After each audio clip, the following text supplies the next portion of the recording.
Oke,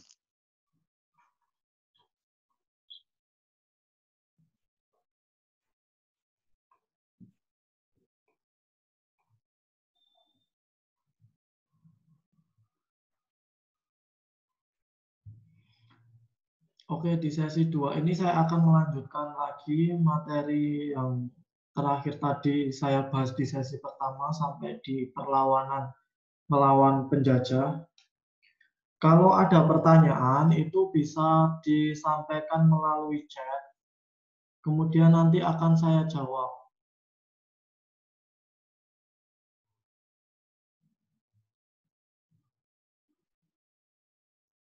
Oke, 3 menit lagi akan saya mulai 10.45.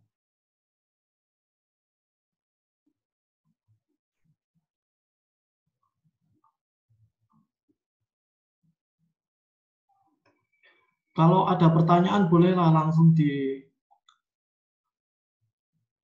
share lewat fitur chat saja, supaya saya juga bisa baca kemudian saya jawab.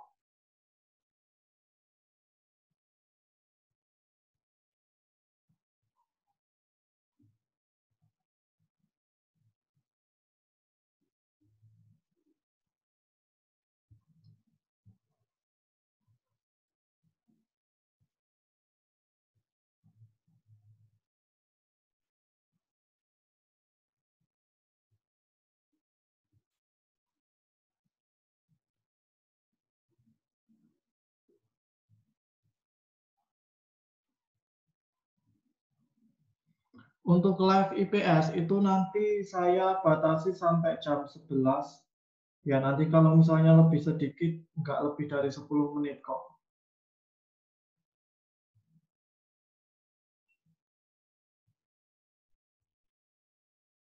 Karena jam 11.30 nanti kalian ada live bahasa Indonesia, Pak.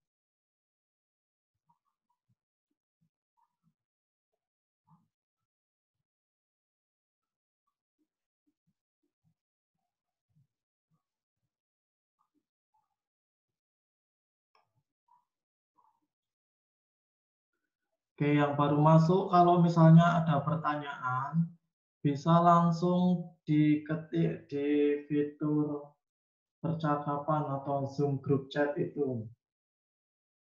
Boleh private, boleh disampaikan to everyone aja. Nanti saya jawab.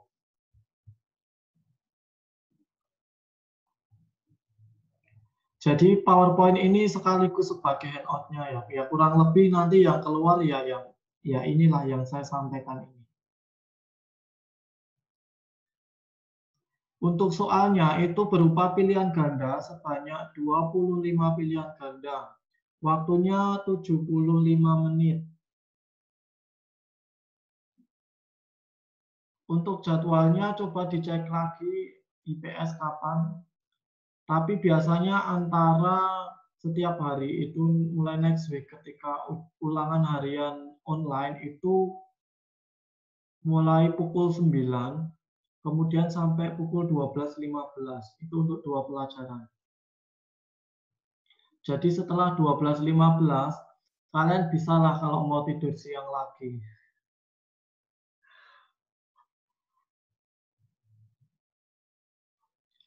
Soal pilihan ganda 25, tidak ada soal esai atau uraian. Jadi nanti kalian diberikan link, kemudian isi identitas di sana, lalu ada soal, pilih langsung jawabannya. Kayak ngisi seperti mengisi kuesioner online. Kurang lebih ya seperti itu. Setiap soal itu nanti poinnya ada 4. Jadi kalau benar semua nilainya 100. Oke, lanjut ya. Tadi terakhir sampai Nyi Ageng Serang yang paling kanan bawah. Ini adalah pahlawan wanita dari Banten. Nah, lalu di pembahasan yang B tentang perubahan dan kesinambungan masyarakat Indonesia pada masa pemerintahan kolonial, itu ada kebijakan-kebijakan yang dikeluarkan oleh bangsa Eropa sewaktu berkedudukan di Indonesia. Misalnya, kebijakan Portugis di Indonesia dalam bidang politik. Portugis menguasai Malaka dan Maluku. Caranya dengan menjalin hubungan dekat dengan para penguasa atau raja-raja di Maluku. Misalnya dengan menawarkan bantuan, misalnya bantuan militer seperti itu. Tapi itu tidak gratis. Jadi ada imbalan yang harus dibayar. Misalnya Portugis minta diizinkan membuat benteng seperti itu. Jadi dengan mendekati para penguasa di daerah tersebut, di daerah yang ingin diduduki, itu kebijakan politiknya secara singkat seperti itu. Menjalin hubungan dekat dengan para penguasa lokal. Kemudian bagaimana kebijakan Portugis di bidang ekonomi itu dengan melakukan monopoli rempah-rempah. Nah, setelah dekat dengan para penguasa, sudah menjalin hubungan mesra dengan para penguasa, kemudian Portugis meminta untuk menerapkan monopoli perdagangan. Biasanya itu dilakukan setelah misalnya memberikan bantuan. Bantuan militer misalnya melawan daerah penguasa lokal, misalnya Ternate melawan dengan Tidore. Ternate menang karena bantuan dari Portugis. Portugis kemudian membuat, sebelumnya Portugis membuat perjanjian, kalau menang itu nanti saya boleh ya monopoli rempah-rempah, menguasai perdagangan rempah-rempah di Ternate. Nah, biasanya kayak gitu. Itu juga yang bodohnya para penguasa dulu juga seperti itu. Kemudian memonopoli perdagangan lada di Banten, Aceh, dan Minangkabau. Intinya monopoli perdagangan kalau di ekonomi kebijakan Portugis. Kemudian di bidang pendidikan dan sosial budaya, itu Portugis datang ke Indonesia itu tidak hanya itu tadi masalah monopoli mencari lada, rempah-rempah, tapi juga ingin menyebarkan agama Katolik di daerah jajahan. Lalu juga mengembangkan bahasa serta seni musik keroncong dari Portugis. Itu kalau Portugis. Kemudian bagaimana kebijakan politiknya Inggris waktu di Indonesia? Mendirikan perkumpulan dagangnya namanya IEC, East Indian Company. Itu perkumpulan dagang Inggris. Pada abad ke-19 di bawah pemerintahan Thomas Raffles, Inggris menanamkan pengaruh politiknya. Itu masih berfokus di Jawa.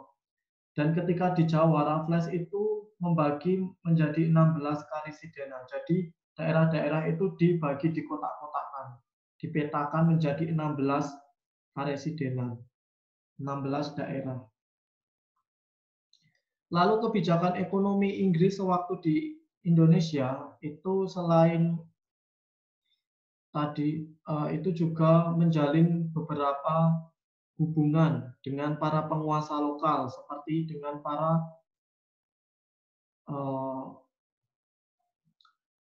para raja-raja lokal, misalnya dengan raja-raja dari Kesultanan Aceh, Kerajaan Banjar, dan Goa.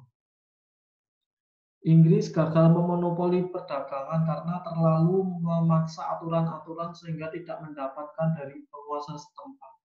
Jadi untuk dapat bisa melancarkan monopoli perdagangan, melancarkan aksi monopoli perdagangan itu tidak dilakukan langsung frontal. Aku maunya ini nanti kalau sudah tercapai tujuan diberikan izin untuk monopoli ya itu enggak, jadi pelan-pelan seperti itu. Nah, Inggris ini salahnya itu terlalu frontal. Kemudian selain itu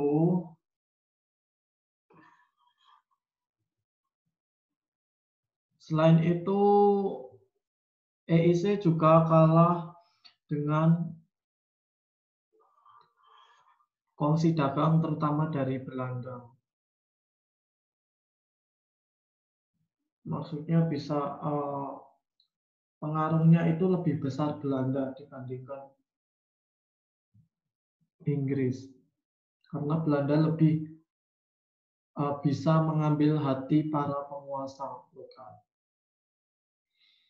Lalu kebijakan yang pernah dilakukan Inggris di bidang pendidikan dan sosial budaya itu misalnya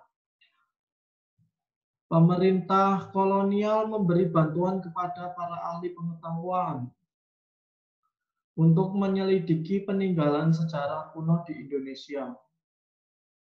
Kemudian membantu lembaga-lembaga kebudayaan. Nah, ini bedanya Inggris dengan yang lain. Kalau yang lain itu hanya mengambil sumber daya alam saja, bodoh amat dengan nanti gimana nasib Indonesianya. Nah, kalau Inggris itu umumnya masih memperhatikan hal-hal seperti itu. Membuat lembaga kebudayaan, kemudian memberikan bantuan kepada para ahli pengetahuan untuk menyelidiki peninggalan kuno, dan juga Raffles menerbitkan buku namanya The History of Java, Sejarah Jawa. Kebijakan Belanda dalam bidang politik sama dengan yang lain, mengadakan perjanjian dengan penguasa lokal. Kemudian VOC menguasai kota Jayakarta, menyingkirkan Banten, dan menjadikan Batavia sebagai pusat perdagangan.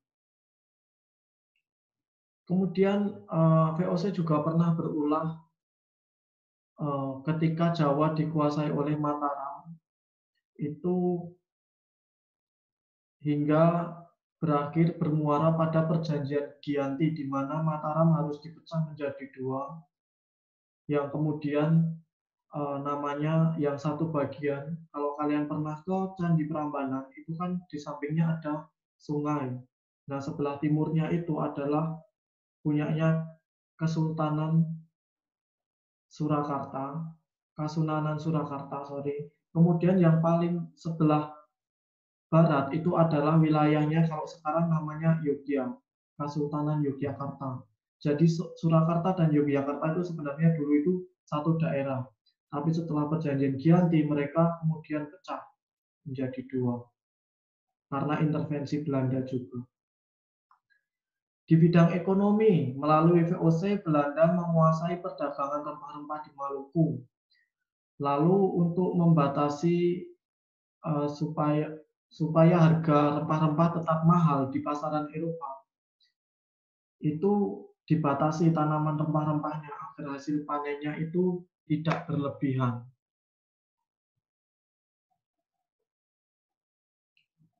VOC monopoli perdagangan lada di Banten dan menjatuhkan Sultan Ageng Tirtayasanya. Kesultanan Banten itu juga bisa runtuh karena ada intervensi dari VOC. Kemudian di bidang pendidikan itu didirikan berbagai macam sekolah karena seruan politik etis dari salah satu wartawan dari Belanda. Kita udah ngambil banyak nih dari Indonesia, masa nggak ada sih balas-balasnya untuk Indonesia gitu. Makanya kemudian diberlakukan politik etis. Oke, terus didirikanlah sekolah-sekolah untuk orang Indonesia. Tapi di sekolah-sekolah itu juga masih dibedakan berdasarkan golongan. Golongan pertama hanya untuk orang keturunan Eropa dan orang-orang priai atau orang-orang bangsawan. Golongan kedua itu untuk orang-orang pribumi gitu. Lalu faktor apa saja yang membentuk kesadaran nasional itu ada 3, karena pengaruh perluasan kekuasaan kolonial Barat yang awalnya berdagang ingin menguasai seluruh aspek kehidupan. Kemudian karena pengaruh pendidikan Barat, banyak perusahaan di Indonesia bermunculan sehingga membutuhkan tenaga terampil. Nah, kemudian dibukalah sekolah-sekolah. Lalu pengaruh perkembangan pendidikan. Muncul pendidikan atau sekolah-sekolah namanya Muhammadiyah, Taman Siswa, Sekolah Perkumpulan Kaum Taman Istri yang tadi didirikan oleh siapa? Dewi Sartika. Lalu pihak yang berperan dalam proses terbentuknya nasionalisme ada tiga: kaum terpelajar, kaum profesional. Kaum profesional itu adalah orang-orang yang terampil, misalnya terampil mengetik, terampil mengoperasikan alat-alat industri, seperti itu. Kemudian yang terakhir itu pers atau media yang mereka punya peranan untuk mempengaruhi orang-orang melalui tulisan. Organisasi yang muncul pada masa pergerakan nasional setelah tahun 1908 itu ada yang bersifat keagamaan. Contohnya Sarekat Islam, Nahdlatul Ulama, Muhammadiyah. Kemudian yang bersifat kedaerahan itu contohnya Jong Java, Jong Sumatera, Bon, Celebes itu dari Sulawesi, kemudian Jong Ambon dan lain sebagainya. Kalau yang bersifat nasional itu maksudnya anggotanya nggak hanya dari orang-orang Jawa saja atau orang-orang Sumatera saja, tapi dari seluruh pulau ada perwakilannya. Itu seperti Perhimpunan Indonesia, Partai Nasional Indonesia, atau PNI, kemudian Indische Party. Ya, itu saja. Ada pertanyaan? Silakan ditulis di kolom chat mana yang belum jelas atau perlu diperjelas lagi. Kalau mau tanya soal tentang teknis ujian juga boleh. Waktunya masih 2 menit.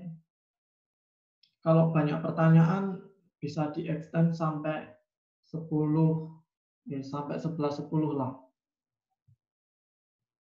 Kalau misalnya nanti sudah lebih dari 11.10 atau jam 11 yang nggak ada pertanyaan, kemudian saya akhiri live-nya.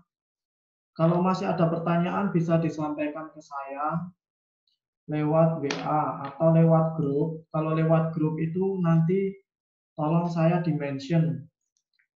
Jadi di add, dikasih keterangan add, kemudian diikuti nomor saya supaya saya tahu. Yang masih merasa tugasnya belum lengkap, silahkan dilengkapi sesegera mungkin. Saya tunggulah sampai hari Minggu jam 12. Selepas itu, setelah minggu lebih, setelah hari Minggu, setelah jam 12 siang, itu saya anggap yang nggak mengumpulkan ya berarti nggak berminat untuk mendapatkan nilai. Gitu. Nanti bisa tanya ke saya kurang lengkap tugas apa gitu. Nanti saya cek, kemudian saya infokan ke kalian. Yuk, ada lagi pertanyaan nggak? Jadi materinya sampai itu aja, sampai kalau di buku itu sampai halaman 195. Pergerakan nasional pada masa pendudukan Jepang itu tidak saya ujikan. Ini mungkin setelah kuis online saja kalau masih ada pertemuan.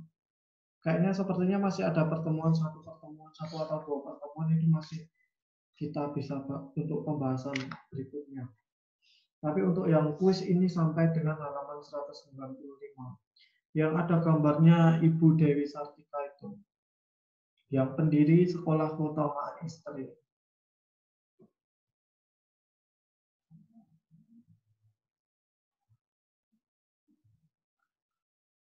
Nggak ada pertanyaan berarti. Budaya orang Medan kalau diam itu berarti dianggap jelas.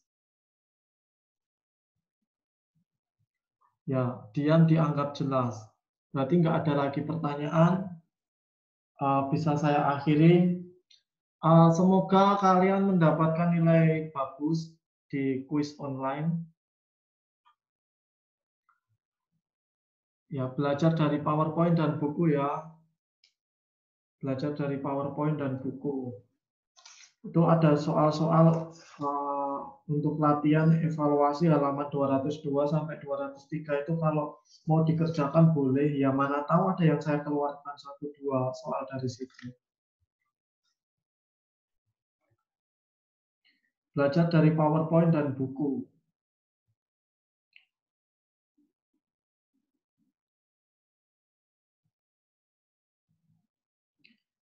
Oke, kalau tidak ada lagi saya akhiri. Terima kasih sudah mengikuti live. Selamat siang. Good luck on your online quiz next week.